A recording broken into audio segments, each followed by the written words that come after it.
आपण strength improve होण्यासाठी आपल्याकडे 2.5 kg पासून 50 kg पर्यंत डंबेल्स असतात, वेट्स असतात. ओके, ताकद वाढवण्यासाठी आपल्याकडे आपण इंटेन्सिटी अशा पद्धतीने वाढवतो. परंतु तुमच्या हार्टची कॅपॅसिटी वाढवण्यासाठी तुम्ही कोणते व्यायाम करू शकता किंवा ते कशा पद्धतीने केले पाहिजे? लक्षात ठेवा, हार्टची कॅपॅसिटी वाढवण्यासाठी तुम्हाला 2च गोष्टीकडे लक्ष द्यावं लागतं. एक म्हणजे स्पीड आणि दुसरं म्हणजे इन्क्लाइन. ओके, म्हणजे ज्यावेळेला तुम्ही ट्रेडमिल करता त्यावेळेला तुम्ही हे वरती घेता किंवा खाली घेता, याच्यावरती तुम्हाला तुमचे इंटेन्सिटी कमी जास्त करायची आहे.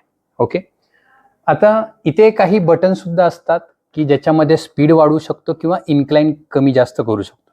परंतु ट्रेडमिलवरती तुम्ही पाहिलेलं असेल की प्रोग्राम असतात.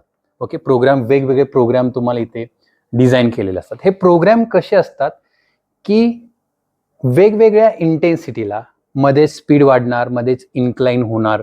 ओके, असे वेगवेगळे प्रोग्राम तुमच्या या डिस्प्लेवरती दिलेले असतात आणि तुमची जेवढी कॅपॅसिटी आहे त्यानुसार तुम्ही तो प्रोग्राम ॲड करू शकता आणि तुमचे कार्डिओव्हॅस्क्युलर एंड्युरन्स म्हणजे हार्टची कॅपॅसिटी किंवा स्टॅमिना वाढवण्यासाठी तुम्ही तो प्रोग्राम हा सिलेक्ट करू शकता.